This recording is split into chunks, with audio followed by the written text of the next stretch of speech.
Hello students, you are welcome once again in the unique classes #Pinnacle Physics और हम successfully first chapter कर चुके हैं in this online mode in this lockdown period. So a big congratulations to all. और अब हम बढ़ते हैं अपने नेक्स्ट चैप्टर की तरफ जो है हमारा second chapter electrostatic potential and capacitance, है ना. 12th CBSE फिजिक्स का सेकंड चैप्टर, फर्स्ट यूनिट का ये सेकंड चैप्टर है. ये चैप्टर करने के बाद हमारी फर्स्ट चैप्टर को मिला करके फर्स्ट यूनिट जो है वो खत्म हो जाएगी. ठीक है, बहुत ही आसान चैप्टर है. लाइक जैसे फर्स्ट चैप्टर था बहुत ही आसान, ये उससे भी आसान है, ऐसा कह सकते हैं अपन. ठीक है, तो बहुत ही सिंपल है, बहुत ही इंटरेस्टिंग है ये सारी चीज़ें. और इसके अंदर तो कुछ एक प्रैक्टिकल चीज़ें भी आएंगी जो अपने देख सकेंगे. तो स्टार्ट करते हैं और इसमें टच मिलेगा 10th क्लास का. लाइक स्टार्टिंग नेम ही जो है इसका वो 10th क्लास में हमने पढ़ा हुआ है. क्या कह रहा है? Electrostatic potential. इलेक्ट्रोस्टैटिक पोटेंशियल तो आपको याद आया होगा कि आपने ये वर्ड देख रखा है ना. ये वर्ड देख रखा है 10th क्लास के अंदर. इलेक्ट्रोस्टैटिक पोटेंशियल, पोटेंशियल डिफरेंस, ये सारी चीज़ें देख रखी हैं. पर हो सकता है कि शायद याद ना हो. ये 10th में इतने अच्छे से नहीं देखी थी तो भी याद नहीं है. तो कोई भी टेंशन लेने की ज़रूरत नहीं है, हम स्टार्ट करते हैं इसको. तो जैसे कि हेडिंग है वैसा ही हमारा वेरी फर्स्ट टॉपिक है इलेक्ट्रोस्टैटिक पोटेंशियल. देखो वैसे इसका पूरा नाम तो है ना इलेक्ट्रोस्टैटिक पोटेंशियल, बट कभी कभी या मोस्टली इसको पोटेंशियल भी कह देते हैं. ठीक है, तो पोटेंशियल का मतलब इलेक्ट्रोस्टैटिक पोटेंशियल ही है. क्लियर? तो वो अंडरस्टूड, आपको अपने आप अंडरस्टैंड करना है. फॉर एग्जांपल अगर मैं कभी स्किप कर जाऊँ तो, है ना, तो मैंने अपनी गलती की प्लानिंग पूरी कर ली, प्रॉपरली आपको बता दिया. तो अगर मैं गलती कर रहा हूँ तो वो गलती नहीं मानी जाएगी. ठीक है, तो इलेक्ट्रोस्टैटिक पोटेंशियल क्या होता है, इसको डिस्कस करने से पहले अपने को थोड़ा सा आइडिया लेना चाहिए इसका कि ये चीज़ क्या है. फिर अपने इसके बारे में वो तो करेंगे जो अपने डिसाइड कर रखा है ना, डेफिनेशन, ऐसा यूनिट, फॉर्मूला, ये सब चीज़ें वो तो करेंगे. बट इसको समझते हैं कि कंसेप्चुअली समझते हैं कि what is electrostatic potential. Like electrostatic word आप जानते हो. इलेक्ट्रोस्टैटिक मतलब when charge is at rest, वो होता है इलेक्ट्रोस्टैटिक, है ना. पोटेंशियल वर्ड ये सुना हुआ है नहीं, ये भी सुना हुआ है, कॉमन वर्ड है पोटेंशियल. पोटेंशियल का मतलब क्या होता है? पोटेंशियल का मतलब हमने सुना हुआ है ना, पोटेंशियल मतलब होता है कि दम, पावर, कि आपके अंदर कितना पोटेंशियल है. आपके अंदर पोटेंशियल है कि ये काम कर लोगे आप. मेरे अंदर ये पोटेंशियल है, मेरे अंदर ये पोटेंशियल है. ये सारे वर्ड सुने ना अपन ने, तो वहीं से जोड़ते हैं इसको. हर एक चीज़ क्लियर करेंगे अपन best to our concern. Like एक चार्ज रखा हुआ है Q, है ना. अपना क्या जाता है, रख देते हैं. एक चार्ज रख दिया Q, ठीक है. अब इसके आसपास क्या होगा, एक फील्ड होगा जो कि हमें पता है. इसके आसपास एक फील्ड होगा, एक इलाका होगा, एक रीजन होगा जहां पे इसकी चलती है ना. जहां पे इसकी चलती है इसी की बात मानी जाती है. क्या आप बोलते हैं इसको? इस चार्ज का electric field. I think sufficiently बड़ा है तो काफ़ी है इतना. ये इसका एरिया हो गया या इसका इलेक्ट्रिक फील्ड हो गया, है ना. यहां तक फैला होगा जहां जहां पे ब्लैक कलर है. अब आप सोचो कि अगर आप एक चार्ज हो, ठीक है, और जब भी एक्सपेरिमेंट करना है तो आप अपने आपको कौन सा चार्ज मानते हो? यूनिट पॉजिटिव टेस्ट चार्ज, है ना. यूनिट पॉजिटिव टेस्ट चार्ज, और उसकी शक्ल कैसी होती है? Q0. तो आप क्या हो? आप एक यूनिट पॉजिटिव टेस्ट चार्ज हो. यूनिट पॉजिटिव टेस्ट चार्ज हो. तो अगर आप इस काली दुनिया में, है ना, इस चार्ज के आसपास की दुनिया के अंदर आना चाहते हो, इस चार्ज के आसपास वाली दुनिया में आना चाहते हो, तो क्या आप एमी इसके अंदर आ सकते हो? फॉर एग्जाम्पल आप चलते चलते यहाँ पे आए, यहाँ पे कोई दिक्कत नहीं है. जैसे ही आप इसकी बाउंड्री पे पैर रखोगे या बाउंड्री के अंदर पैर रखने की कोशिश करोगे तो आपको एक फोर्स लगेगी. आपको एक फोर्स का सामना करना पड़ेगा, है ना. कि ज़्यादा कंफ्यूजन ना हो इसलिए हमने फिक्स कर रखा है कि हमारा सोर्स चार्ज कैसा है? पॉजिटिव है. और हम भी कैसे हैं? पॉजिटिव हैं. तो आपको ये फिक्स करने से पता क्या लग जाएगा कि फोर्स कौन सी लगेगी. अगर अपने चार्ज का साइन बदलते हैं तो बदल सकते हैं, उससे फोर्स का नेचर बदल जाएगा. मतलब कि रिपल्सिव लग रही है तो अट्रैक्टिव लग सकती है बस, बट फोर्स वहां पे गायब नहीं होगी, फोर्स जरूर लगेगी. हमारे डिस्कशन को कंटिन्यू करते हैं. तो हम क्या कर रहे थे, इसके इलाके में जैसे ही अपने से स्टेप इन करेंगे, जैसे स्टेप इन करेंगे तो वैसे ही क्या होगा, हम इसके अंदर नहीं जा पाएंगे. लाइक आपने रामायण वगैरह देख रखी है तो उस पर क्या होता है, आसपास एक सुरक्षा चक्कर बना लिया, उसके आसपास जो भी कुछ आता है तो उस पर मतलब ऐसे हाथ लगाने की कोशिश करते हैं, जाने की कोशिश करते हैं, तो क्या होता है, करंट सा लगता है और पीछे आ जाते हैं. जस्ट लाइक लक्ष्मण रेखा के अंदर ऐसा कुछ सीन होता है ना. तो अब क्या होगा, सिमिलर टू दैट, ऐसा इमेजिनेशन करो कि इस चार्ज के आसपास एक दुनिया बन गई. अब उस दुनिया में अगर आप पैर रखने की कोशिश करोगे तो क्या होगा, जैसे आप पैर रखने की कोशिश करोगे वो आपको सामने से रिपल्शन देगा, ठीक है, मतलब कि एक फोर्स लगाएगा।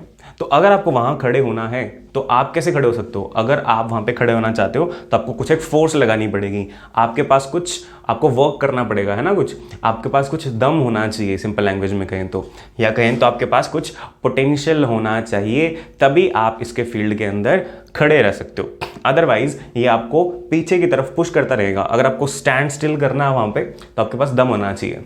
सिमिलर टू दैट, मान लो कि लोकेशन थी हमारी ए, अगर हम कहें कि नहीं इधर नहीं खड़े होना, मेरे तो इधर खड़े होने का मन है बी पे, तो क्या आप बी पे खड़े हो सकते हो? हाँ, बट बिना किसी एफर्ट के, बिना किसी फोर्स के नहीं। आपको अगर बी पे खड़े होना है तो फिर खड़े हो सकते हो, बट आपको इस बारी और एफर्ट की जरूरत है। एफर्ट की जरूरत तो है ही, बट ए से ज्यादा। ऐसा क्यों? यू ऑल नो, क्योंकि ये चार्ज के पास है, ये चार्ज के दूर है। पास है तो इस पे फोर्स ज्यादा है ना, इस पे फोर्स ज्यादा है, तो यहाँ पे खड़े होने के लिए दम ज्यादा चाहिए, यहाँ पे खड़े होने के लिए दम ज्यादा चाहिए, है ना। अब इससे आप ये भी समझ सकते हो कि अगर कोई पॉइंट यहाँ हो और हम चाह रहे हो कि हमें यहाँ खड़े होना है, हम क्या चाह रहे हैं, हमें यहाँ खड़े होना है सी पॉइंट पे, तो क्या हम सी पॉइंट पे जा सकते हैं? बिल्कुल जा सकते हैं, बट बिना किसी एफर्ट के नहीं। कैसे जाएंगे? अगर हम एफर्ट लगाएं तो फोर्स कुछ हो हमारे पास तो जा सकते हैं, और वो किससे ज़्यादा होगी? बी से भी ज़्यादा, ए से तो ऑब्वियसली ज़्यादा होने वाली है, ठीक है। तो हल्का हल्का कॉन्सेप्ट समझ में आया कि आपके पास कुछ दम होना चाहिए। कहाँ पे? किसी चार्ज के इलेक्ट्रिक फील्ड के अंदर स्टेप इन करने के लिए या स्टैंड स्टिल करने के लिए। तो इससे कुछ एक या काफ़ी कुछ बारीक बातें समझ में आके निकलेंगे आपके सामने। पहली बात तो ये कि जब भी अपने पोटेंशियल की बात करेंगे, इलेक्ट्रोस्टैटिक पोटेंशियल की, ये बात करेंगे सिर्फ इलेक्ट्रिक फील्ड के अंदर। इलेक्ट्रिक फील्ड से जैसे ही आप बाहर आ गए, लाइक इस पॉइंट पे अगर आप आगे हैं, तो यहाँ पे इलेक्ट्रोस्टैटिक पोटेंशियल जिसका सिंबल V होता है, उसकी बात करने का कोई सेंस नहीं है, क्योंकि यहाँ पे खड़े होने के लिए आपको कोई दम नहीं चाहिए, कोई आपको धक्का लगाने वाला नहीं है, कोई आपके पास किसी तरह की फोर्स लगाने वाला बंदा नहीं है। पहली बात ये क्लियर हुई कि we will discuss the potential only and only in the electric field region. दूसरी बात कि the closer we get, the difficult it gets. जितना ज़्यादा पास जाओगे उस चार्ज के, उतना ज़्यादा मुश्किल होता जाएगा आपको वहाँ पे खड़े रहना, है ना। तो आपको एक कॉन्सेप्ट पता चला, कॉन्सेप्ट बिल्ड हुआ कि इलेक्ट्रोस्टैटिक पोटेंशियल का कॉन्सेप्चुअल मीनिंग क्या है। इसका मीनिंग है कि अगर आप किसी इलेक्ट्रिक फील्ड के अंदर एंटर करने जा रहे हो, अगर आप एक चार्ज और किसी इलेक्ट्रिक फील्ड के अंदर जा रहे हो, तो आप ऐसे नहीं जा सकते। आपके पास कुछ पोटेंशियल एनर्जी होनी चाहिए, कुछ दम होना चाहिए, और हर एक पॉइंट पर खड़े रहने के लिए अलग अलग पोटेंशियल एनर्जी चाहिए, ठीक है। तो ए पे खड़े रहने के लिए कम, बी पे ज़्यादा और सी पे बहुत ज़्यादा। और आप देखोगे तो जितना ज़्यादा पास जाओगे उतना ज़्यादा आपको एनर्जी चाहिए, और उससे बाहर खड़े रहने के लिए कोई एनर्जी नहीं चाहिए, है ना। तो ये सारा कॉन्सेप्ट हमें पता चल गया। लाइक इसको अगर मैं मेंशन करूं तो डी पे मुझे खड़े होने के लिए कोई पोटेंशियल नहीं चाहिए, तो जीरो पोटेंशियल चाहिए। और मैं कह सकता हूं कि potential at C must have been greater than potential at B, that must have been greater than potential at A. Okay, alright.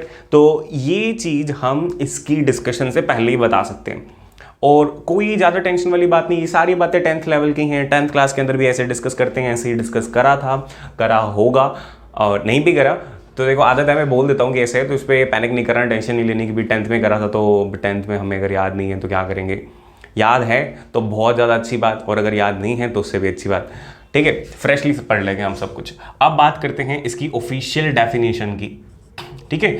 हमने क्या कहा था? हमने कहा था कि जब भी कोई नई चीज़ स्टार्ट करेंगे तो उसको स्टाइल से स्टार्ट करेंगे। 6 चीज़ें डिस्कस करनी है उसके बारे में अपन ने, तो वही चीज़ हम डिस्कस करने जा रहे हैं। पहली चीज़ है डेफिनेशन। अब इसकी जो ऑफिशियल डेफिनेशन है, लाइक मैं यहाँ से हटा देता हूँ ये सारी चीज़ें। अब ऑफिशियल डेफिनेशन किसकी? इलेक्ट्रिक पोटेंशियल की। माने किसी एक पॉइंट के बारे में बात होगी। सपोज इस पॉइंट को अपने कह रहे हैं ए पॉइंट, इस पॉइंट को अपन ए पॉइंट कह रहे हैं आपसे। इस पॉइंट पे इलेक्ट्रोस्टैटिक पोटेंशियल की क्या वैल्यू है, अगर इसको मुझे डिफाइन करना हो तो मैं किन वर्ड्स में डिफाइन करूंगा? मैं ये कहूंगा कि अगर मैं इंफिनिटी पे खड़ा हूं, मैं हूं कौन? Unit positive charge. मैं हूं कौन? यूनिट पॉजिटिव चार्ज हूं। और मैं कहूंगा कि अगर मैं इंफिनिटी पे खड़ा हूं तो इंफिनिटी से यहां तक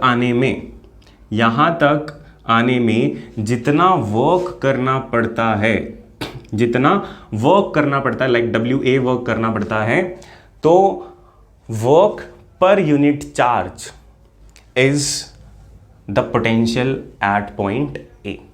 समझेंगे, लिखेंगे, याद करेंगे, सब कुछ एक्सप्लेन करेंगे, बट धीरे धीरे। तो डेफिनेशन क्या बनी? डेफिनेशन बनी कि electrostatic potential at a point in an electric field is defined as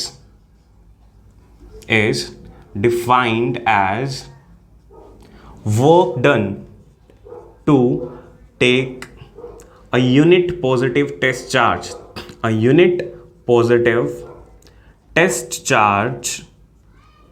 from infinity to that point without accelerating। ये भी अच्छा इंपॉर्टेंट वर्ड है, ठीक है, विदाउट एक्सेलरेटिंग, शॉर्ट में लिख देता है।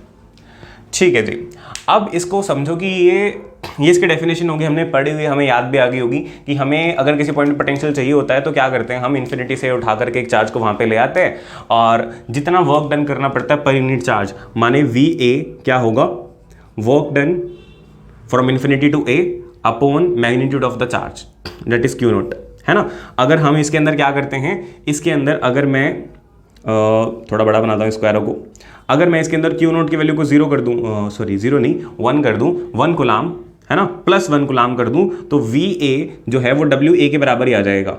यही ट्रिक अपने यूज करते हैं इसकी डेफिनेशन को कहने में। हम क्या कहते हैं कि potential at a point is equal to the work done, है ना, potential at a point is equal to work done to carry a unit positive test charge. क्योंकि इसको +1 कर दिया तो ये तो दिखेगा नहीं, होकर भी नहीं दिखेगा ये, ठीक है, बट एक्चुअली में ये वर्क डन नहीं है। अगर ये वर्क डन होता तो इसकी यूनिट वर्क डन वाली होती जूल, बट इसकी यूनिट वर्क डन वाली नहीं होती, इसकी यूनिट क्या होती है, जूल पर गुलाम, है ना, जूल पर गुलाम।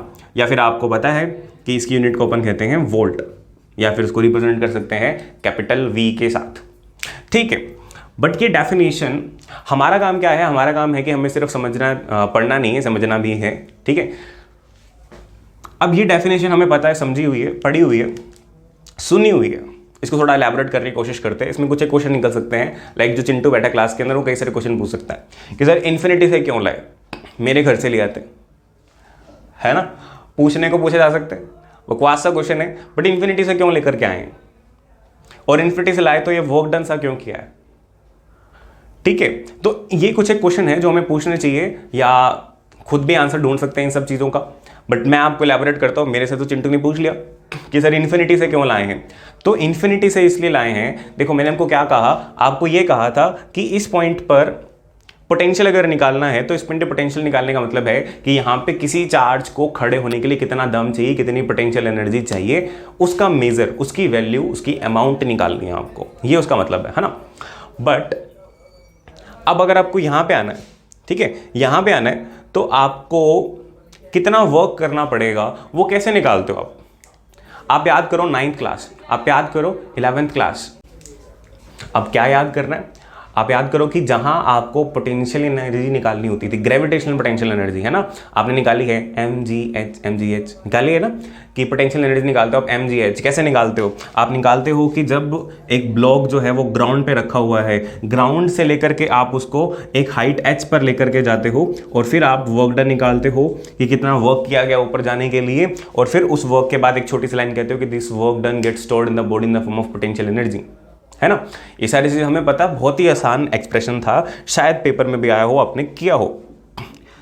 इससे पता क्या चलता है, इससे ही पता चलता है कि हमें जब भी पोटेंशियल एनर्जी निकालनी तो वर्क डन निकालते हैं, पहली बात तो ये। दूसरी बात ये कि आप 0 लेवल से स्टार्ट करते हो और वहां तक एंड करते हो जहां तक आपका टारगेट होता है। आपने यहाँ निकालनी थी तो आपने यहाँ एंड किया, यहाँ निकालनी होती तो आप यहाँ एंड करते। तो अब अपने को क्या चाहिए, अपने को वो पॉइंट चाहिए जहां पे इसका पोटेंशियल 0 हो, है ना, पोटेंशियल 0 हो, माने कि इसका, अब पोटेंशियल 0 होने का मतलब क्या है, हमने कहा था इसके फील्ड से बाहर पोटेंशियल 0 होगा, अभी भी कॉन्सेप्ट में बात करी थी। तो बच्चे का डाउट और स्ट्रॉन्ग हो जाता है कि सर इसके बाद यहां भी तो पोटेंशियल 0 है, यहां भी 0 है, यहां भी 0 है, आपके बोर्ड पे कितनी जगह है, तो ये तो फाइनाइट डिस्टेंस है, आप इन्फिनिटी से क्यों लेकर के आ रहे हो। तो आपके पास पहले डाउट क्रिएट होना चाहिए, स्ट्रॉन्ग डाउट क्रिएट होना चाहिए। अब इस डाउट को नलीफाई करने का काम करते हैं अपने। तो हमने ये सीखा है, हमने ये बातें डिस्कस करी हैं कि एक चार्ज जो है वो कहाँ तक फोर्स लगा सकता है।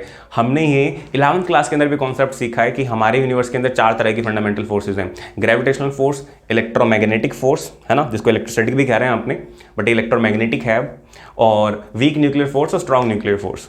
जो ये वीक और स्ट्रॉन्ग न्यूक्लियर फोर्स हैं, ये दोनों शॉर्ट रेंज फोर्स है, छोटे छोटे रीजन पे काम करती हैं, फर्मी मीटर में 10⁻⁻15 मीटर। बट जो ग्रेविटेशनल फोर्स है, जो इलेक्ट्रोस्टैटिक फोर्स है, उसको अपन कहते हैं कि this is a long range force. Like हम क्या कहते हैं कि ग्रेविटेशनल वाला आपको अच्छे से याद है, every mass in this universe attracts every other mass. In this universe कहा अपन ने, किसी एक एरिया में नहीं कहा, हर मास हर दूसरे मास को अट्रैक्ट कर रहा है, बट या तो उसका मास कम हो जाता है या उसकी डिस्टेंस ज़्यादा हो जाती है, जिसकी वजह से उसका अट्रैक्शन उतना स्ट्रांग नहीं हो पाता। सिमिलर टू दैट, चार्जेस का रीजन भी अट्रैक्शन का, रिपल्शन का बहुत बड़ा होता है, नियरली इनफाइनाइट होता है, बट इफेक्टिव रीजन कुछ कम होता है। इसके बाद यहां पे भी कुछ इलेक्ट्रिक फील्ड इसका होगा, बट नियरली कितना हो जाएगा, नियरली नेग्लेक्ट करने लायक, जीरो के लायक होगा, बट एग्जैक्टली जीरो नहीं होगा। इसका फील्ड एग्जैक्टली जीरो कब होगा, ये इन्फिनिटी पे जाकर के जीरो होगा। आई थिंक जो मैं कह रहा हूं आपको समझ में आ रही बात है कि क्योंकि हमें यहाँ पे बिल्कुल 110% सही बात लिखनी होती है ना, परफेक्ट बात लिखनी होती है यहाँ पे। तो वो परफेक्ट बात लिखने के लिए हमें कहाँ जाना पड़ेगा, यहाँ पे लगभग जीरो है, यहाँ पे थोड़ा सा और लगभग जीरो है, यहाँ पे थोड़ा सा और, थोड़ा सा और, थोड़ा सा और। जब तक मैं यहाँ पे आ रहा हूँ तो यहाँ पे बहुत ज़्यादा जीरो के करीब है, बट मुझे जीरो के करीब नहीं जाना, मुझे जीरो ही चाहिए। तो मुझे कहाँ जाना पड़ेगा, इन्फिनिटी पे जाना पड़ेगा। तो आपको समझ में आया कि एक इफेक्टिव रीजन तो छोटा सा ही है, बट एक्चुअली में फील्ड यहां पे जीरो नहीं होता, कंप्लीटली जीरो नहीं होता। तो इसलिए आपको इसके एंडिंग पे जाना पड़ेगा। तो वो एंडिंग कहां मिलती है आपको, वो इन्फिनिटी मिलती है। तो इन्फिनिटी से आकर के यहां पे आना पड़ेगा। फॉर एग्जाम्पल, अगर यहीं पे जीरो हो चुका होता, यहीं पे जीरो होता, इन केस अगर होता, तो मैं फील्ड कहां से निकालता, मतलब कि ये जो जर्नी है वो कहां से स्टार्ट करता, इस पॉइंट से स्टार्ट करके यहां पे एंड कर देता, बट यहां फील्ड इसका जीरो नहीं है। तो ये छोटे छोटे कुछ कॉन्सेप्ट्स बिल्ड करते हैं अपने। ये क्वेश्चंस आपको अपने माइंड से पूछने चाहिए, बड़े इंटरेस्टिंग आपको आंसर मिलेंगे। और दूसरा, इससे लर्निंग बड़ी स्टेबल हो जाएगी आपकी, ठीक है। और एक स्टेबल करनी है तो बीच में क्विक टिप कि आप ये जो आपने कॉन्सेप्ट सीखे वो आप किसी फ्रेंड के साथ शेयर करो।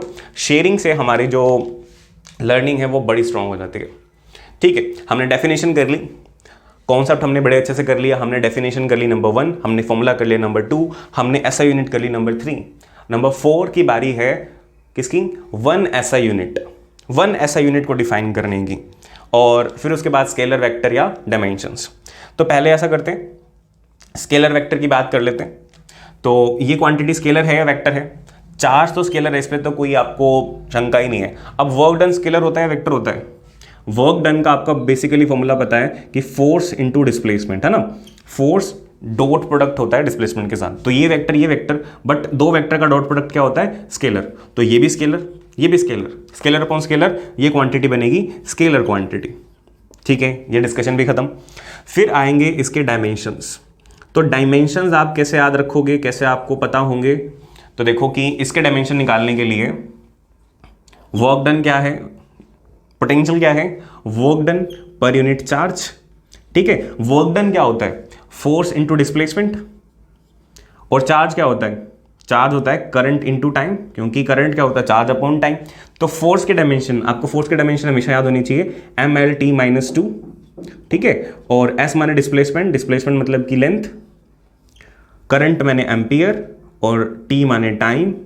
अब इनको आप कलेक्ट करो तो क्या होगा, L इसके अंदर मर्ज हो जाएगा, T इसके अंदर मर्ज हो जाएगा, और ये अलग से रह जाएगा। तो ये बनेगा mL2 m1, इसको आप कुछ भी लिखना चाहो तो 1 लिखोगे ना, m1 L2, T-2 था, एक और आया -3, और A-1, ठीक है। तो ये इसके डायमेंशंस हो गए। सिंपली अपने इसको बेसिक्स फंडामेंटल्स के अंदर तोड़ करके निकाल सकते हैं, वही 11th वाला तरीका। तो ये हमारे पास होगी 1 2 3 4 5 चीज़ें, 6 चीज़ रहेगी। इसकी 1 यूनिट, यानी कि इसकी यूनिट क्या है, वोल्ट। तो 1 वोल्ट की डेफिनेशन वो अपने डिस्कस करते हैं। तो हम लिखेंगे, हेडिंग क्या बनाएंगे कि definition of 1 volt electrostatic potential. ठीक है, अब मैंने हमेशा तो क्या लिखा हुआ है 1 कूलाम लिखते हैं या 1 एम्पियर वगैरह लिखते हैं अपने, यहाँ पे 1 वोल्ट इलेक्ट्रिसिटी पोटेंशियल भी मेंशन करना पड़ेगा क्योंकि इसके जस्ट बाद हमारे पास टॉपिक आने वाला है पोटेंशियल डिफरेंस, वहाँ पे भी यूनिट वोल्ट रहेगी। तो आपको पता होना चाहिए कि आप 1 वोल्ट पोटेंशियल डिफाइन कर रहे हो या 1 वोल्ट पोटेंशियल डिफरेंस डिफाइन कर रहे हो। ठीक है, अब ये डेफिनेशन बनाने का कॉन्सेप्ट बिल्कुल आसान है। आपको क्या करना है कि इसकी वैल्यू 1 कब होगी ये सोचना है। तो आपको पता है कि VA is equal to WA upon Q0, आपको ये पता है। अब आप इसके अंदर क्या मॉडिफिकेशन कर दो, आप अगर वर्क डन को 1 जूल कर दो और चार्ज को 1 कूलाम कर दो तो जो पोटेंशियल है आपका वो कितना बन जाएगा 1 वोल्ट। ठीक है, ये आप ट्रांसफॉर्मेशन लगा दो तो आपके पास आंसर तो 1 वोल्ट आ जाएगा। बट इसको बोलोगे कैसे, इसको आप ये कहोगे, मैंने सिंपल लैंग्वेज हम समझे कि वर्क डन अगर 1 जूल है और चार्ज अगर 1 कूलाम है तो पोटेंशियल वहाँ पे 1 वोल्ट है। मतलब इसको बोलना स्टार्ट करते हैं। ठीक है, अब मैं लिख नहीं रहा, धीरे धीरे बोल देता हूँ कि अगर किसी एक पॉइंट पर किसी 1 कूलाम चार्ज को लाया जाए, कहाँ से लाया जाए, इन्फिनिटी से, और लाने में किया जाने वाला वर्क 1 जूल हो, दिस इज 1 जूल है ना, 1 जूल हो, तो उस पॉइंट पे पोटेंशियल की वैल्यू कितनी होगी 1 वोल्ट। अब इसको अच्छे से बोलते हैं, if at a point in an electric field the work done to carry a unit positive charge from infinity to that point is 1 joule, then electrostatic potential at that point is 1 volt। ठीक है, किसी और sense में भी आप कह सकते हो कुछ एक लाइन का तरीका चेंज करके, बट मीनिंग यही रहना चाहिए। और ये वाला तो आपको बनाना बहुत ही आसान होता है कि फॉर्मूला ये रहा, इसमें क्या ट्रांसफॉर्मेशंस डालोगे कि आपके पास आंसर आ जाए 1 वोल्ट। ठीक है, तो this was all about electrostatic potential. So अब आगे बढ़ते हैं। हमने डिस्कस कर लिया इलेक्ट्रोस्टैटिक पोटेंशियल, तो थोड़ी सी चालाकी की है यहाँ पे कि इसी को मॉडिफाई कर लिया, डिफरेंस वर्ड ऐड कर दिया ब्लैक कलर से, और यही डायग्राम अपने यूज़ कर लेंगे इसमें। बस ये जो पॉइंट था थोड़ा सा मैंने पीछे खींच लिया, ठीक है, और वो सारा पोर्शन तो कट हो गया ना। तो ये क्या है कि अब अपने बात करते हैं कि इलेक्ट्रोस्टैटिक पोटेंशियल डिफरेंस क्या होता है। देखो, डिफरेंस निकालना बहुत ही आसान चीज़ है। अगर आपको किसी क्वांटिटी का डिफरेंस निकालना है तो आपको, अगर वो क्वांटिटी की समझ में आ गई ना, तो फिर आपको डिफरेंस निकालने में कोई दिक्कत नहीं है। आपको कहा जाए कि भाई क्लास के अंदर 2 बच्चे, लाइक एक चिंटू है, एक कोई और हो, कुछ भी है, एक्स, मिस्टर एक्स, 2 बच्चे, इनके हाइट का डिफरेंस निकालना है तो आप कैसे निकाल सकते हो? दिक्कत सिर्फ इतनी होगी कि आपको इनकी हाइट पता है या नहीं है। अगर आपको इनकी हाइट पता है तो आप क्या कर सकते हो, इनके बीच का डिफरेंस निकाल सकते हो, बिल्कुल इजीली निकाल सकते हो। इनके मार्क्स के बीच का डिफरेंस निकालना है तो भी निकाल सकते हो। बट ये अच्छी बात नहीं है कि किन्हीं 2 बच्चों के मार्क्स कंपेयर किए जाए। ठीक है, तो आपको डिफरेंस निकालना है तो आपको बेसिक क्वांटिटी अगर पता हो तो आप दोनों को माइनस करो, आपके पास डिफरेंस आ जाएगा। सिमिलर टू दैट यहाँ भी वही कॉन्सेप्ट है कि अगर आपको इलेक्ट्रिक पोटेंशियल का डिफरेंस निकालना है, इलेक्ट्रोस्टैटिक पोटेंशियल डिफरेंस निकालना है, तो आपको पहले तो कम से कम 2 पॉइंट की बात होगी यहाँ पे। किसी एक बच्चे की हाइट का डिफरेंस किसके साथ निकालोगे? नहीं निकाल सकते। किसी एक बच्चे के मार्क्स का डिफरेंस या पोटेंशियल का डिफरेंस नहीं निकाल सकते आप, तो आपको कम से कम 2 पॉइंट की बात करनी पड़ेगी।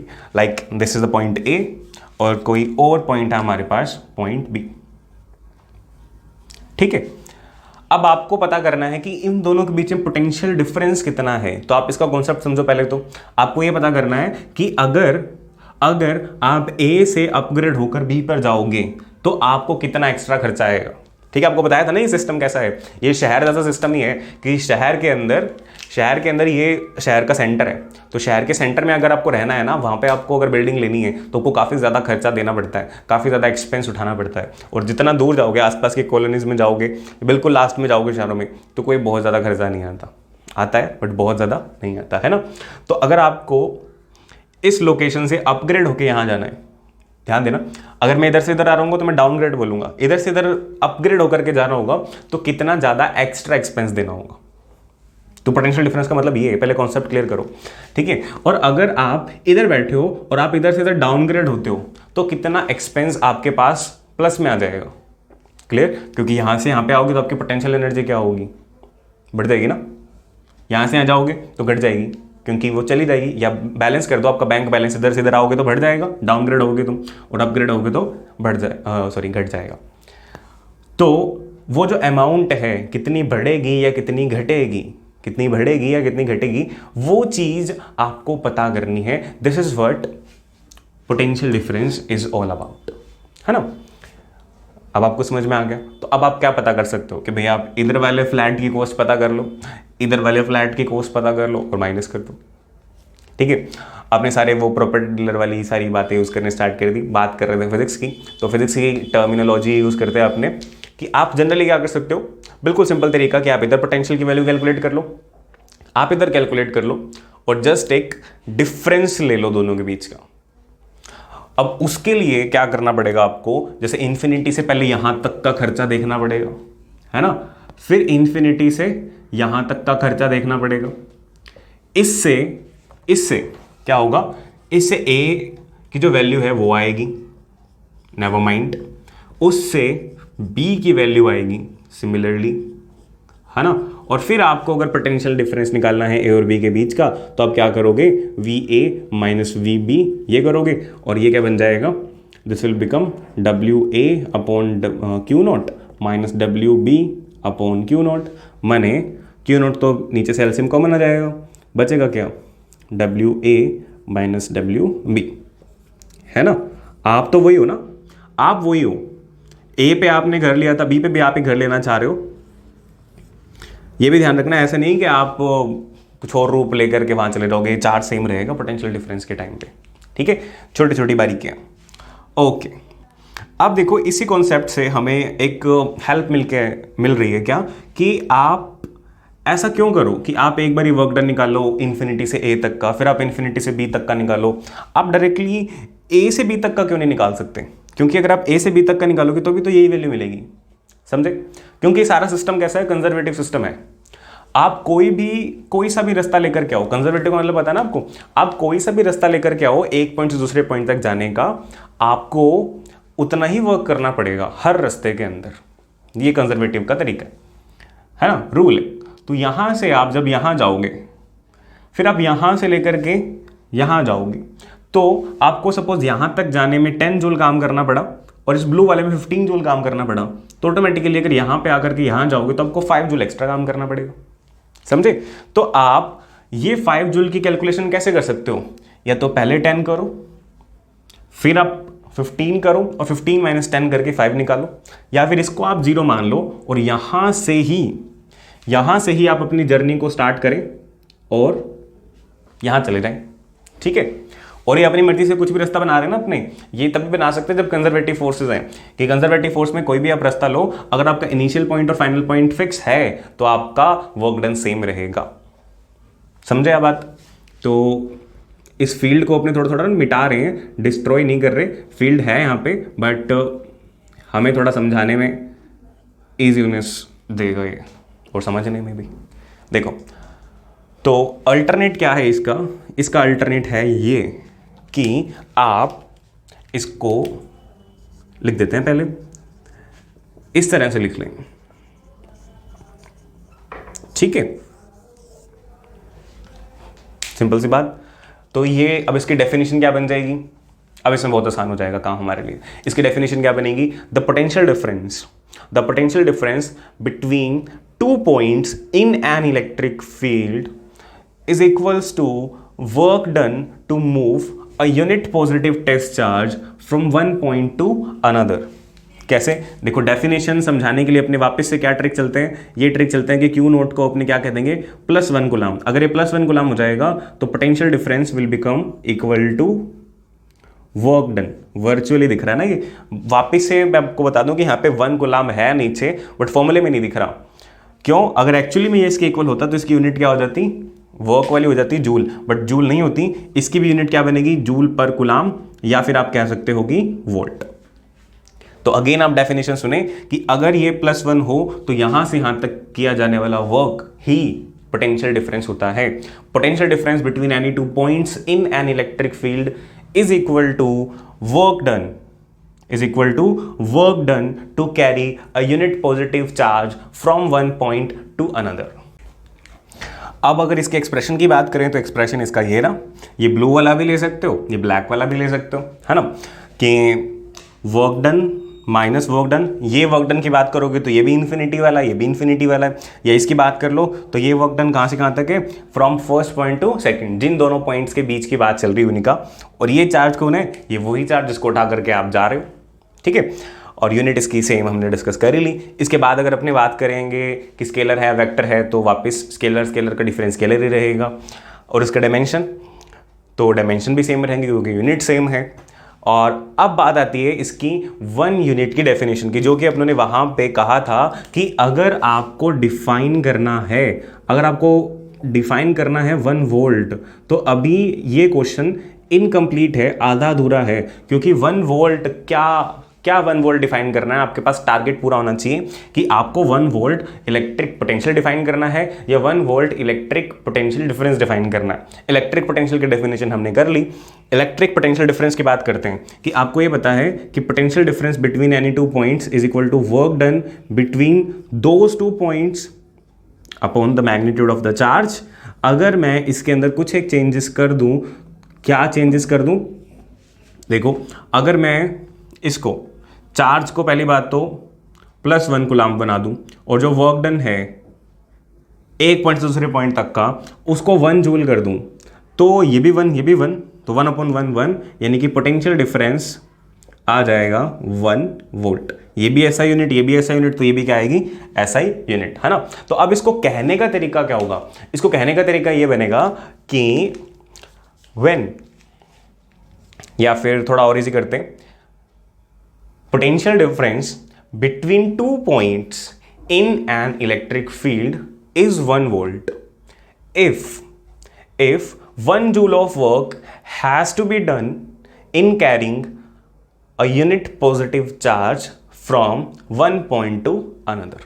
ठीक है, बहुत सारे तरीके से कह सकते हैं इसको, है ना, एक्टिव में, पैसिव में, आगे से, पीछे से, किसी भी तरीके से, कि if we carry a unit positive charge from one point to another in an electric field and the amount of work that has to be done is 1 joule, then the potential difference between those 2 points is 1 volt। ठीक है, तो आप किसी भी तरीके से जो आपको सूट करता है, जो आपको अच्छा लगता है, उसके हिसाब से आप इसके डेफिनेशन लिख सकते हो। बट हाँ, ये ध्यान रखना है कि ये जो 1 वोल्ट था, ये क्या था, ये पोटेंशियल डिफरेंस था। तो आपको ये जान लेना जरूरी है कि 1 वोल्ट क्या है।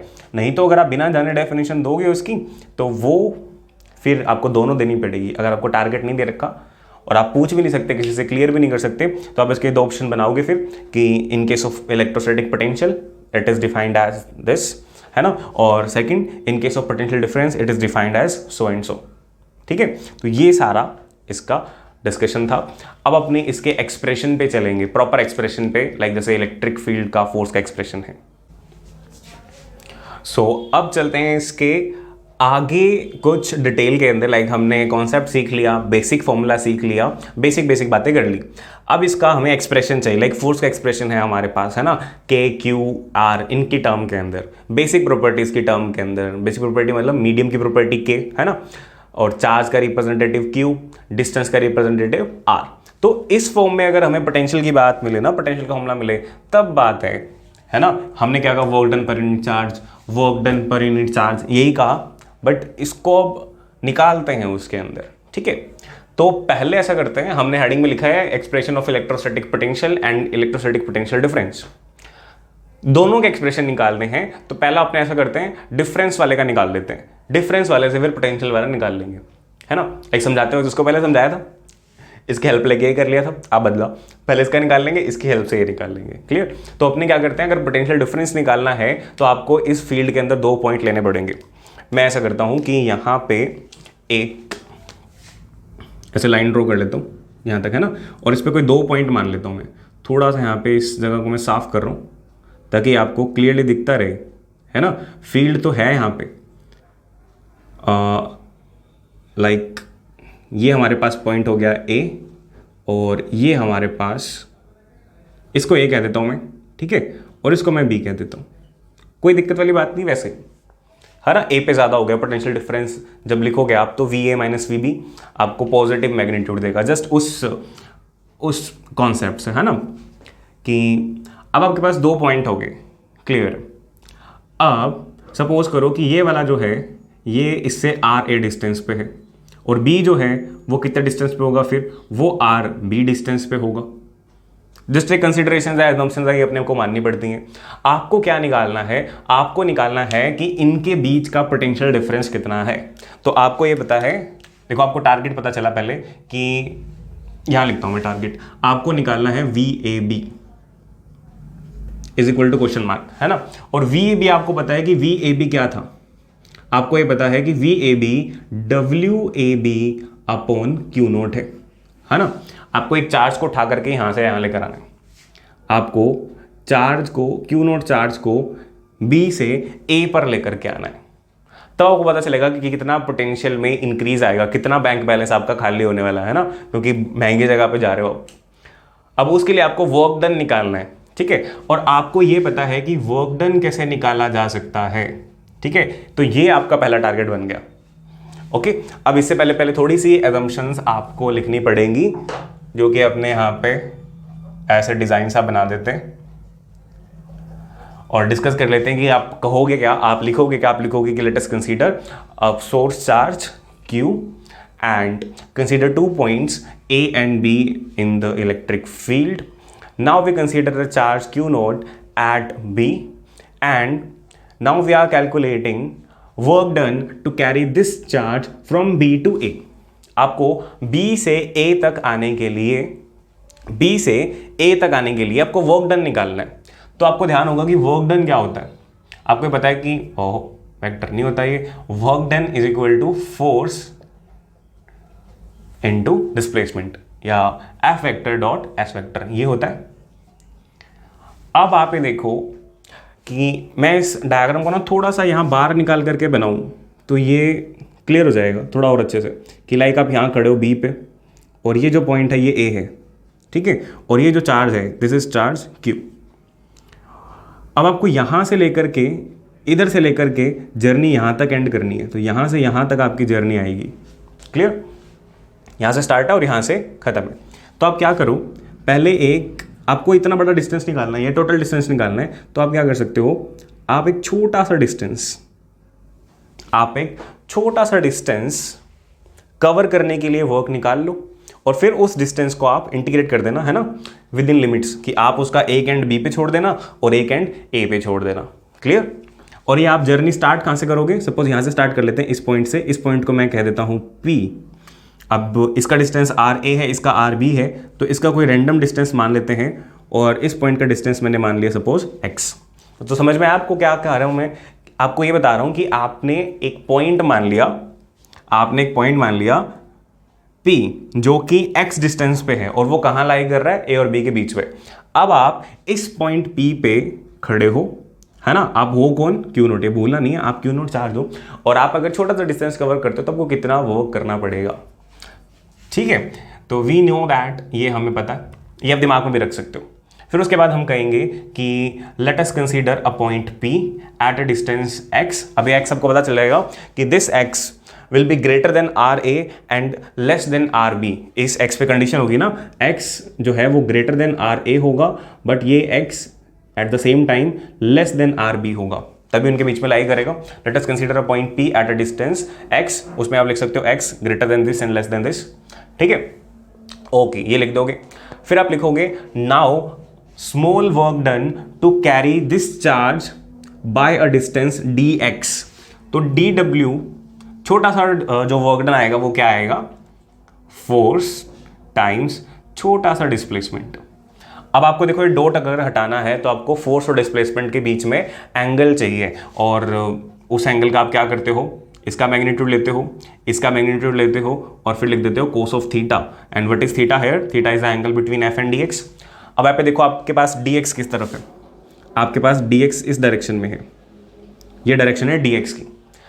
Eight the same time force, अब फोर्स कौन सी है, हम मान के चलते हैं कि सोर्स चार्ज पॉजिटिव है और हम तो यूनिट पॉजिटिव टेस्ट चार्ज है ना, यूनिट पॉजिटिव टेस्ट चार्ज। तो अब अगर ये भी पॉजिटिव वो भी पॉजिटिव तो फोर्स कहाँ लगेगी, सिंपल सी बात है, फोर्स तो यहीं लगेगी, है ना। तो ये फोर्स, अब इस डायग्राम को मैं थोड़ा सा अगर बड़ा बनाऊं तो देखो ये dx का एंगल है और ये फोर्स का एंगल है। आपको ये सारा काम इसके अंदर भी करना आना चाहिए, ताकि आप पहले से आप थोड़ा बड़ा डिस्टेंस लोगे तो आप ये डायग्राम इसके अंदर बनाए होगे। और यहाँ पे मुझे दूसरा डायग्राम बनाने की जरूरत नहीं है, बट जस्ट टू इलेबोरेट मैं बना रहा हूँ कि आप अगर देखो इनके बीच में एंगल कितना है 180 डिग्री, तो यहाँ पे सिंपली लिख सकते हैं हमने theta is equal to 180 degree. तो आपके पास थीटा अगर 180 आ चुका है, इस एक्स्ट्रा पीस को हम हटा देते हैं। अगर थीटा 180 आ चुका है तो कोस थीटा की वैल्यू भी हमें पता लग जाएगी, और कोस थीटा इसको मैं डायरेक्टली लिख देता हूँ कोस 180 डिग्री, और कोस 180 होता है -1, तो ये आ गया -f dx। बस अब कुछ भी नहीं करना आपने, क्योंकि अब नया दिमाग कुछ नहीं लगने वाला। अब पुरानी बातें सारी आपको ये पता है कि कोई पॉइंट अगर x डिस्टेंस पे हो किसी चार्ज q से, तो वहाँ पे कितना फोर्स लगता है, तो आंसर इज यस। तो फोर्स लगता है k q नोट दूसरा चार्ज अपॉन x² dx। ये आ गया एक छोटा सा work done. Let this be equation number 1। अब आप क्या करोगे, now integrating equation number 1 from b to a। तो ये सारी बातें आप लिखोगे, ये सारी बात आपने लिखनी, मतलब एक लाइन की बात ही है, ज़्यादा कोई बड़ी बात तो है नहीं। तो w will be the integration of dw which will in turn equal to the integration of this whole quantity, that is minus k q naught upon x² dx, and limit will start from r a, in this case r b to r a, है ना। r a पर जाकर के खत्म होगी हमारी journey. अब देखो माइनस बाहर आ जाएगा, k कांस्टेंट है वो बाहर आ जाएगा, q बाहर आ जाएगा, q नॉट बाहर आ जाएगा। तो जो टोटल वर्क है, या आप कहो कि work done a to b है। अभी मैं इस पे a भी नहीं लिख रहा, क्योंकि फिर वो मुझे हर जगह रिपीट करना पड़ेगा, है ना। तो इसमें से बाहर निकाल लेता हूँ मैं k q नॉट, ये आ गया बाहर। इंटीग्रेशन में क्या बचा, इस x² को मैं क्या x की पावर -2 लिख सकता हूँ, है ना। थोड़ा इंटीग्रेशन समझना आसान हो जाएगा। x रेस्ट पावर n का इंटीग्रेशन क्या होता है, x rest power n+1 divided by n+1, है ना। तो आप क्या करोगे, -k q नॉट, इसका इंटीग्रेशन बनेगा, हमने यहाँ पे लिमिट स्किप कर दी, r b r a। तो ये बनेगा x रेस्ट पावर -2+1 अपॉन -2+1, ये आएगा, और फिर लिमिट्स लग जाएंगी r b r a।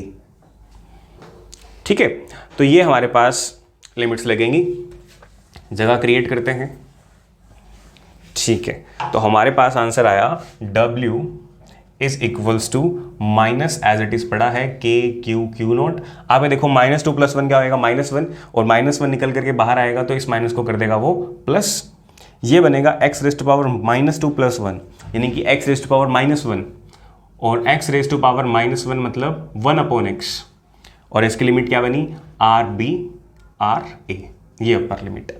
ठीक है, तो ये बना k q not 1/r a minus 1/r b, ये आ गया वर्क डन। ठीक है, बिल्कुल सिंपल सी बात है। और अगर ये वर्क डन आ गया तो आपको इसको संभाल के रखना है, और है ना, जो भी चीज़ संभालो आपको बताया था उसको किस में रख देना चाहिए, सेफ में, उसको एक बॉक्स में रख देगा। अब आप क्या कहोगे, वी ऑल्सो नो दैट, हमें ये पता है from definition that potential difference between the points A and B is equal to the work done to carry the charge from B to A upon the charge itself. So मान लो कि इसको आप equation number 3 कहते हो, तो कहना आसान हो जाएगा, so from equation 2 and 3, so from equation 2 and 3, कुछ भी इसमें खास नया नहीं था ना, एडवेंचरस नहीं था, सिंपल सा काम है, जल्दी से खत्म हो गया। तो आपके पास क्या आया, V A B is equals to, बस आपको क्यू नोट से डिवाइड करना, तो क्यू नोट यहाँ पे है, जब ये करोगे तो कैंसिल हो जाएगा, तो आपके पास बचेगा के Q 1/r a minus 1/r b। लो जी, आ गया आंसर। क्या यही निकालना था, बिल्कुल यही निकालना था। This is the required target which have been achieved, कि V A B potential difference, अगर आप इसको कहो इक्वेशन नंबर 4, तो equation number 4 represents the potential difference between the points B and A। और आपको उसका निकालने के लिए क्या चाहिए, आपको बस मीडियम की प्रॉपर्टी चाहिए, आपको सोर्स चार्ज का मैग्नीट्यूड चाहिए, आपको दोनों पॉइंट्स की लोकेशन चाहिए, बस ये चीज़ चाहिए। क्लियर हुई बात। अब अगर आपको पोटेंशियल निकालना है, अगर इसकी बात करनी, तो आपको क्या करना पड़ेगा, आपको जस्ट इसका एक स्पेशल केस बना लेना है। आपको क्या कर लेना है, इसके अंदर एक स्पेशल केस बना लेना है और आपका दूसरा डेरिवेशन भी खत्म।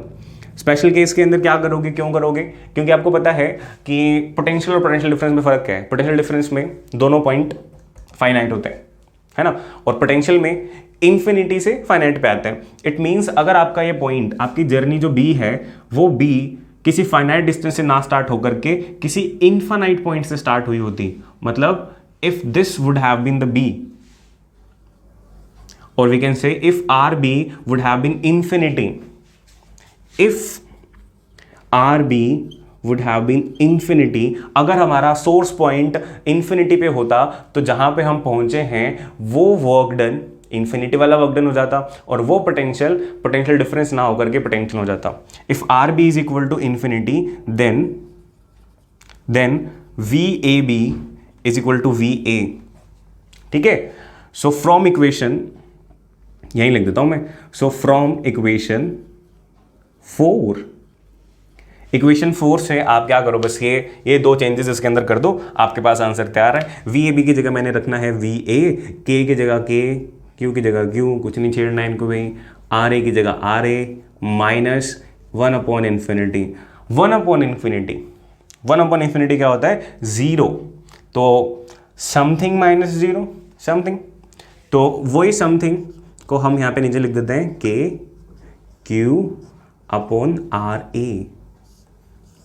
लो जी, इससे सिंप्लीफाई तो ये होगा नहीं, और ये क्या आ गया हमारे पास, अगेन क्या रिजल्ट आ गया, बिल्कुल आ गया। इसको अगर अपने मार्क करें इक्वेशन नंबर 5, तो equation 5 represents electrostatic potential at a point A. ठीक है, अगर किसी जनरल पॉइंट की बात करनी हो आप दोनों तरफ से ए उड़ा दो, तो आप देखोगे कि आपको क्या दिख रहा है, आपको दिख रहा है कि ये क्या आ रहा है, KQ/R। वापिस से ये तीन चीज पर डिपेंड कर रहा है, एक मीडियम पे, एक सोर्स चार्ज पे, और तीसरा उस लोकेशन पे। और हमें पता था कि उस लोकेशन पे डिपेंड जरूर करेगा, नहीं तो यहां पे रहने का और यहां पे रहने का खर्चा क्या हो जाता, सेम, जो कि सेम नहीं होना चाहिए, है ना। यहां वाला जो फ्लैट है वो एक्सपेंसिव होगा देन बी वाले का। तो दिस इज द एक्सप्रेशन, और you can say the derivation for electric potential and electric potential difference. So अब जो हमने डिस्कस किया पोटेंशियल डिफरेंस, उसके फॉर्मूले डिराइव कर लिए। अब उस फॉर्मूला पे बेस कुछ एक न्यूमेरिकल, वैसे ज़्यादा कुछ टिपिकल तो न्यूमेरिकल आएगा नहीं, लाइक एक बिल्कुल सिंपल सा, इस क्यू को भी क्यू यू ही लिख लेते हैं, क्यू लिखते हुए चार्ज की याद दिलाने लग जाता है ना। एक सिंपल सा question, like numerical practice question अगर अपन करें कि एक हमारे पास चार्ज है +20 माइक्रो कूलाम, और इससे कोई दूर एक पॉइंट P है, 10 सेंटीमीटर दूर एक पॉइंट P है, तो यहाँ पे कितना इलेक्ट्रोस्टैटिक पोटेंशियल होगा। अगर आपको VP निकालना हो तो आप कैसे निकालोगे, आपको Q पता है, आपको R पता है, ठीक है, तो आप क्या करोगे, आप बस स्टार्ट करोगे और ख़त्म कर दोगे। We know that V is equal to K times Q divided by R, और फॉर्मूला हमेशा बॉक्स के अंदर। V निकालना है तो V, K माने कुछ नहीं कह रखा तो वैक्यूम, 9 इंटू 10⁻⁹ चार्ज कितना है 20 इंटू 10⁻⁻6, क्यों किया -6, माइक्रो है ना, अपॉन 10 इंटू 10⁻⁻, कितना 2, क्योंकि सेंटी है। तो क्या बनेगा ये, देखो 1 0 से 1 0 कैंसिल हो जाएगी, ये -2 ऊपर जाकर के ऐड हो जाएगा, है ना, इसमें ऐड होएगा 9 और 2 11, और 11 में से 6 माइनस कर दो आप, 11 में से 6 अगर माइनस करोगे तो क्या बचेगा 5, है ना। तो 9 इंटू 10⁻⁵, और ये भी ऐसा ही, ये भी ऐसा ही, ये भी ऐसा ही, तो क्या बनेगा। अगर कई बार ये अजीब लगे कि V is equal to V लिखा हुआ है, तो आप इसको कंप्लीट लिख दिया करो वोल्ट, और जब आप वोल्ट लिखो तो V आपका कैपिटल नहीं होना चाहिए, ठीक है। तो ये हमारे पास आ गया इसका आंसर, बिल्कुल सिंपल सा फॉर्मूला बेस्ड फॉर्मूला चेक करने का हमने एक न्यूमेरिकल किया था। अब इसी पे एक कोई अच्छा न्यूमेरिकल करके देखते हैं, लाइक एक अच्छा सा क्वेश्चन माइंड में आया अभी। आपको दिया हुआ है, आपको कहा है कि एक चार्ज है, ठीक है, बहुत अच्छे, उस चार्ज के पास बहुत सारा कुछ बड़ा एक इलेक्ट्रिक फील्ड है। उस इलेक्ट्रिक फील्ड के अंदर किसी एक पॉइंट P पर, किसी एक जनरल पॉइंट P पर आपको इलेक्ट्रिक फील्ड की वैल्यू दे रखी है। इलेक्ट्रिक फील्ड है वहाँ पर 10 न्यूटन पर कूलाम, ठीक है, बहुत बढ़िया। ई पी दे रखा आपको, और आपको कह दिया कि इसी पॉइंट पर और भी एक चीज़ बता देते हैं। वो क्या बता देते हैं कि पोटेंशियल कितना है। पोटेंशियल है 20 वोल्ट। ठीक है, ठीक है, बहुत बढ़िया। पोटेंशियल बता दिया, इलेक्ट्रिक फील्ड बता दिया। अब आपसे पूछा क्या, आपको कहा कि इन an electric field of a charge Q at a point P, electric field is this and potential is this. Find the magnitude of this charge and distance of the point, or you can say location of the point. माने अगर अपनी इसकी location को R मान लें तो हमारे पास दो टारगेट आ गए। क्या टारगेट्स आ गए? आपको Q निकालना है और आपको R निकालना है। तो अपने इसको थोड़ा अच्छे से करें तो आपको पता चल गया। गिवन में हमको क्या क्या दे रखा है, आपको इलेक्ट्रिक फील्ड दे रखा है विच इज़ 10 न्यूटन पर कूलम, आपको पोटेंशियल दे रखा है विच इज़ 20 वोल्ट, आपसे Q पूछ रखा है और आपसे R पूछ रखा है। तो आप कैसे करोगे? तो फर्स्टली आप खुद चेक कर सकते हो वीडियो को पॉज करके कि आप इसको खुद सॉल्व करने की कोशिश करो, और अगर नहीं हो रहा फिर मैं कर देता हूँ, आप इसको फिर समझने की कोशिश करो। ठीक है, तो अब इसका सोल्यूशन देखते हैं। आपको E दिया और V दिया है, तो आप ये सोचो पहले कि E और V होता क्या है। वी नो दैट E क्या होता है, E is equal to KQ by R square, ऐसा ही होता है। एंड V क्या होता है, V होता है KQ बाई R। अब आपको शायद समझ में आ गया होगा, अगर पहले नहीं आया था तो। Let this be equation number 1, let this be equation number. अब इन दोनों इक्वेशन से देखो 1 और 2 दोनों में हमें दिख रहा है, देखो ये KQ अपॉन R स्क्वायर है और ये क्या है KQ बाई R। अगर मैं इधर R एक और मल्टीप्लाई करा दूं नीचे तो ये E बन जाएगा, यहाँ से एक R निकाल दें तो ये V बन जाएगा, है ना। या आप सीधा क्या करो, डिवाइड करा दो। अगर इक्वेशन को, इस इक्वेशन को इससे डिवाइड करा दो, इस इक्वेशन को इससे डिवाइड करा दो, कैसे भी करा दो, वो आपका अपना अपना तरीका है। लाइक मैं अगर करूँ तो मुझे तो कोई एक तरीका फिक्स करना पड़ेगा ना। लाइक मैं इसको ऐसा करता हूँ KQ अपॉन R, और इसको 1 अपॉन R अगर निकालूँ तो ये क्या बन गया, ये V बन गया, यानी E is equal to V by R। और ये आप रिजल्ट अच्छे से याद रखो, ये बहुत इंपॉर्टेंट है भाई। ओके, अगर E is equal to V by R तो आपको R निकालना बहुत ही आसान हो गया। R is equal to V by E, है ना। R is equal to V by E। तो V की वैल्यू आप रख दो, V की वैल्यू है 20, ठीक है। इलेक्ट्रिक फील्ड की वैल्यू है 10, दोनों ऐसा यूनिट में है, दोनों ऐसा यूनिट में है। तो जब ये कैंसिल आउट होगा तो आंसर आएगा 2, और वो भी किस में आएगा, ऐसा यूनिट के अंदर। तो आपके पास R की वैल्यू आ गई है 2 मीटर। बहुत अच्छे। अगर आपके पास R की वैल्यू आ गई तो अब आपके पास दो रास्ते हैं, आप इसको फॉलो करो, इसको फॉलो करो। आपके पास K की वैल्यू तो पता ही होती है, R की वैल्यू पता है, V की वैल्यू पता है, तो Q आ जाएगा। सिमिलर तरीके से इसमें भी जा सकते हैं। अपने अगेन कोई एक तरीका चुन लेते हैं और होपफुली सभी इसी के लिए जाएंगे, है ना। तो V is equal to from equation two आप क्या कह सकते हो, V is equal to KQ by R, है ना। और अब इसके अंदर आप वैल्यू पुट कर दो, या आप Q के लिए इसको सेपरेट बनाओगे तो Q इज इक्वल टू क्या बनेगा, V times R by K, ये बनेगा फॉर्मूला, है ना। और आप इसके अंदर वैल्यू पुट करो तो V क्या है 20, R क्या है 2, और K क्या होता है 9 × 10⁹ ये होता है। इसको अगर आप सोल्व कर लोगे तो आपके पास क्या आ जाएगा, इसका कुछ कूलाम के अंदर आंसर आ जाएगा, है ना। तो क्लियर। तो ये था हमारा फर्स्ट सेशन जिसके अंदर हमने इलेक्ट्रिक पोटेंशियल डिफरेंस कर लिया, एक आधा कुछ छोटा मोटा न्यूमेरिकल देख लिया इसके ऊपर। ये लास्ट वाला अच्छा है, ठीक है। इसको प्रैक्टिस करें और बाकी बातें करते हैं हम नेक्स्ट सेशन में। Till then good bye.